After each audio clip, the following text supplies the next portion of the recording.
Well, here we are again, guys. This is a community pool deck we gave an estimate for back in March of 2021. This community decided to not hire our company and hire a competitor. Well, you can see here, it looks like shiny, right? That's all sealer failing and peeling up. So they used a topical coating, a topical sealer rather, on here, and it's non-breathable. Those types of sealers, they don't breathe. So when we have all that ground moisture that wants to permeate through the soil and go up into the atmosphere like it naturally wants to do, right? It's getting trapped underneath that coating, that topical sealer, kind of like the latex paint that you put on the wall. Imagine those topical sealers, you know, the water-based, xylene-based sealers, creating almost like a latex covering on there, right? As opposed to using a breathable sealer like a urethane-based sealer like we use, that I'd like to compare that to a wood stain that actually soaks into the surface. I mean, we'll walk around and you can see all the white milkiness. These pavers, they're supposed to be tan and like a rich brown, not look like this. I'll take you on a little walk around. You could just see the poor quality of the overall job that was done here. You can see just sealer peeling off, white haziness everywhere. If it was sanded and the sand was sealed properly, it would create a real strong bond, and you wouldn't see just a little bit of weight of this flower pot, right, is enough to make this whole little square, paver square, just sink in, because what's happening is rainwater will come and it'll wash that base material out, and just a little bit of weight of this little tiny flower pot. That's it. It's probably maybe 30 pounds, so not even, probably 25-pound flower pot is enough to sink this entire area down. And that's a direct product of poor maintenance. Why is it a product of poor maintenance? Well, when the rainwater is able to soak between these joints of the bricks, it washes out that base material that the pavers are floating on, that crushed concrete aggregate, that sand base. If you have your joints properly sanded, it creates a bond. Not a bond to hold the bricks together, not as much of a bond to hold the bricks together, but a bond to hold all of the sand together, so water isn't pounding down in between the joints and washing that base material out. Here's something gross. See how the big color difference here, how it's all black, dark gray, black? You wanna know what that is? That's actually like oils, like tanning oils or sunblock that people put on the bottom of their feet, and they ground it into the capillaries and pores of the pavers here.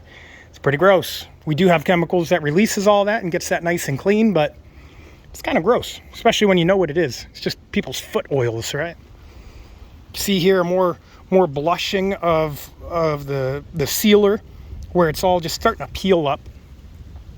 Just goes all around. Got irrigation rust here, which is very easy to treat that and get rid of that, not a problem. But, you know, again, another direct product of having a poor seal on here. White haziness everywhere. It's all over this entire deck. Here, I mean, I'll bring you in. I'm hoping it's showing up good on video. But we'll move around to this little splash pad for the kids. And you can see, this is supposed to be, these white pavers here, they're supposed to look, well, that's not even a good example because it's got failed sealer on it, but they're supposed to be that color. But it's white. It's white because all of that moisture getting trapped underneath that failed sealer. Moisture coming from, obviously, you know, the sprinklers or the pumps, jets running on the splash pad, keeps it constantly wet. Without using a breathable sealer, that's going to happen. That's what happens. Got taking up on this walkway over here, you can see just sealer just peeling off the brick. Maybe I can get it with my fingernail, who knows? Yeah, but it's wearing off, and it's wearing off looking like crap. Now, I'm not sure the history here on you know, the product that the other company used, which other company it was, but unfortunately, this is unfortunately what happens when you hire someone that obviously doesn't know what they're doing. They're not using the right products. You can see it's all white here. All over here, it's all white and milky. This is supposed to be like a dark brown.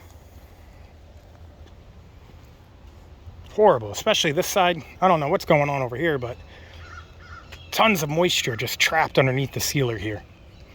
And now homeowners association, they're faced with two options, right? One, do you want us to do the best that we can with what we have? We'll get it cleaned. Pressure cleaning it isn't going to remove the sealer. The sealer, this old sealer, has to be chemically stripped off and removed, which requires very expensive equipment, and the stripper's expensive too. So our options are do the best we can with what we've got, right? It won't be perfect, but we can do the best we can and charge our normal clean and seal rate.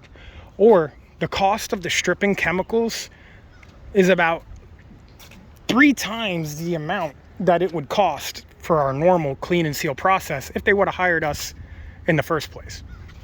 Here's another area under this little gazebo area where you could just see all the dark oils from people's, you know, tanning lotions and sunblock. Just gets ground into the pavers here. Again, we can remove it. That's not a problem. You can see someone splashed a bunch of nonsense over there too. More milky areas. This looks like the sealer was even rolled on over here. You can see that straight line. That only happens with rollers. Just more patchiness, blotchiness. So, you know, our other option here would be to strip it. Here's a big old chunk of failed sealer there. Another area where the planter's kind of sunken in. The one over here is even worse. This whole section here is kind of divoted in, but that's nothing too bad. Definitely seen worse. I mean, check this out. You can see this whole area sunken in just off the weight of this little flower planter, you know.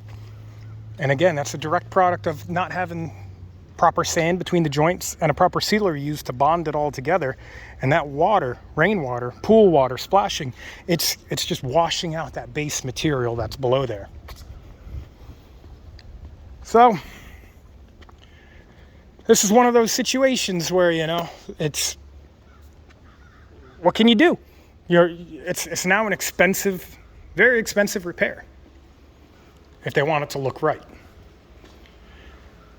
So if the trucks pulling up don't look like this, they don't have the green brick pattern on them, chances are you probably hired the wrong company.